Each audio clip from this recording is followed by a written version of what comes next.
Uy, masakit din ha, kasi nakababa yung pantalon ko, tapos nakaganito ako sa lamesa. At saka hindi lang palo yun, syempre. Nararamdaman ko may ipinapasok din sila sa puwet ko.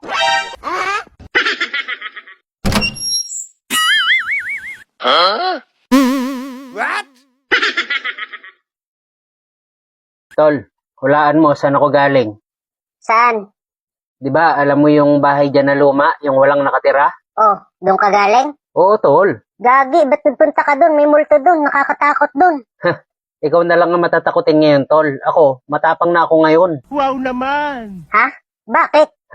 May nagaya kasi sa akin na sumali sa fraternity. What? Tapos sabi nila, kailangan daw i-welcome muna nila ako. Doon, sa loob ng lumang bahay na yon. Uy, Gagi, huwag ka sumali doon. Hindi kakayanin ng katawan mo yun. Bakit naman? Kasi pag sumali ka doon, dadaan ka muna sa hissing bago ka maging membro. Eh, hindi mo kakayanin yun. Baka mamatay ka doon sa liit ng katawan mong yan. Yan ang akala mo. Huli ka na, tol. Tapos na. Talaga? Ibig mo sabihin, nahising ka na? Facing pala tawag doon. Oo, yung bubugbugin ka nila para welcome. Tapos may ipapalo sa hita mo na malapad na kahoy. Ha? Wala namang kahoy na pinalo sa hita ko. Parang kamay lang naman yung pinangpapalo nila. What? Tsaka hindi ako sa hita pinapalo. Sa puwet. Ha? Paano nangyari yun? Ewan ko, nakapiring ako eh. Pero sigurado ako kamay lang yun. Kasi ramdam ko eh. Ilan sila? 5 sila, tol.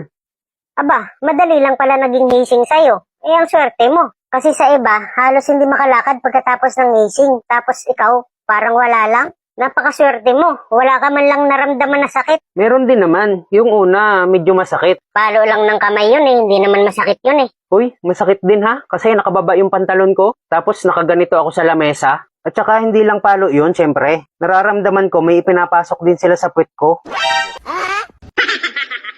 May ipinapasok? Ano yun? Ha? Hindi ko alam eh. Pero ramdam ko mabalahibo eh.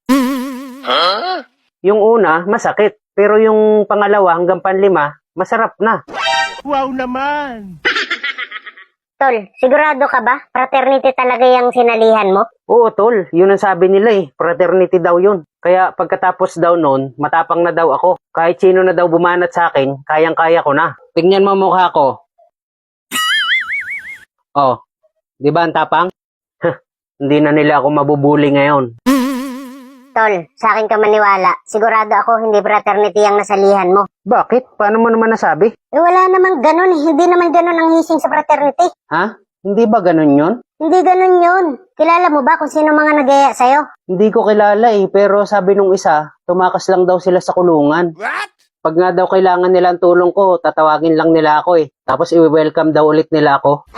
Parang baliktad yata. Baka pag kailangan mo ang tulong nila, tatawagin mo sila. Ha? Ay, oo nga no. Hindi ko agad naisip yun ah. Kaya huwag ka nang babalik doon. Nako, sinasabi ko sa'yo, pag bumalik ka doon, hindi na makakapigil ng tae ang puwet mo.